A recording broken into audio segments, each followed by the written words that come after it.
सिखों के बारे में जैसे ही कुछ जिक्र होता है वैसे ही दिमाग में एक नाम आता है और वो है गुरु गोविंद सिंह का। इसके बाद तो सीना अपने से चौड़ा हो जाता है कि हमारे भारत में ऐसे लोगों के नाम हैं जिन्होंने शांति और सत्य की लड़ाई लड़ी और मानवता पर कलंक रचने वालों को उनके सही स्थान पर पहुंचाया।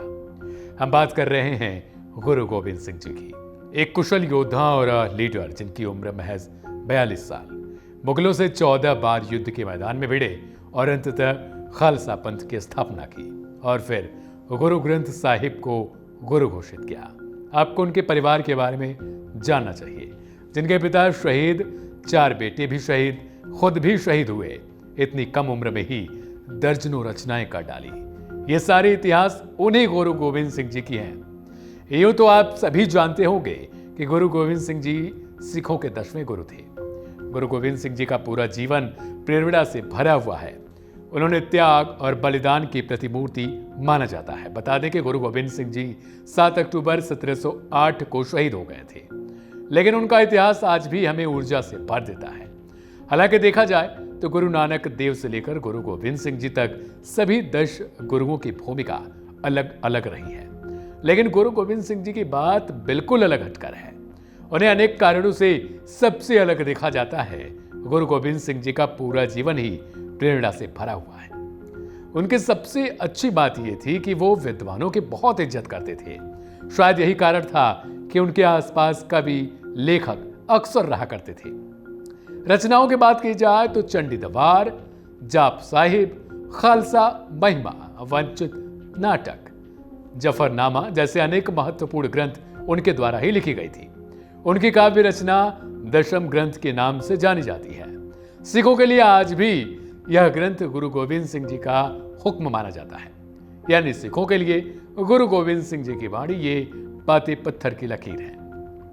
बता दें कि गुरु गोविंद सिंह ऐसे योद्धा थे जिनकी 3 पीढ़ियां मुगलों से लड़कर शहीद हुई थी। आप सबको जानकर हैरानी होगी कि कश्मीर में मुगलों द्वारा बड़े पैमाने पर जान से लोगों को मारा जाता था। उस टाइम पे उन्हें हिंदुओं के ऊपर टारगेट किया जाता था। जब इसकी सूचना जो गुरु गोविंद सिंह जी को लगी तो उनका मन विचलित हो गया, क्योंकि वो बाल्यावस्था में थे, इसलिए वो कुछ तो स्वयं नहीं कर सकते थे। फिर भी उन्होंने अपने पिता को इस मामले में हस्तक्षेप करने के लिए अपील की। इसके बाद गुरु गोविंद सिंह जी के पिता ने बेटे की बात सुनी और वैसा ही किया, लेकिन इधर की बात औरंगजेब को पता चल चुकी थी और उसने उनकी धोखे से जान ले ली। इधर धीरे धीरे जब गुरु गोविंद सिंह जी के बेटे हुए तो उन्होंने अपने बेटों को पहले शिक्षा दिलवाई और उसके बाद मुगलों के खिलाफ लड़ने को भेज दिया। उनके दोनों बेटों ने अंतिम सांस तक मुगलों से लड़ाई की और उन्होंने काफी हद तक उनको नुकसान भी पहुंचाया। हालांकि जैसे ही उनके बेटे शहीद हुए, मुगलों ने उन्हें दीवार में चुनवा दिया। इधर औरंगजेब की जान जाने के बाद गुरु गोविंद सिंह जी के हस्तक्षेप से बहादुर शाह जफर गद्दी हासिल करने में कामयाब हुआ, लेकिन यह बात भी मुगलों को नहीं पची और उन्होंने गुरु गोविंद सिंह जी की धोखे से हत्या करवा दी। आपको जानकर हैरानी होगी कि गुरु गोविंद सिंह जी की तीर में सोना लगा रहता था। वो अपने तीर में यानी कि सोने मढ़वा कर रखते थे।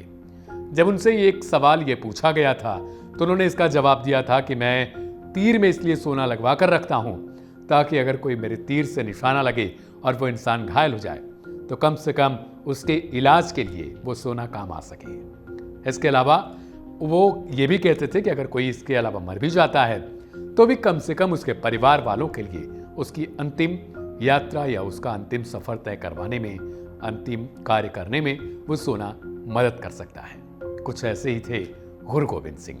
आपको ये जानकारी कैसी लगी वो कमेंट करके बताइएगा और देखते रहिएगा वन इंडिया प्लस। और मैं आपके साथ था दिव्यांशु।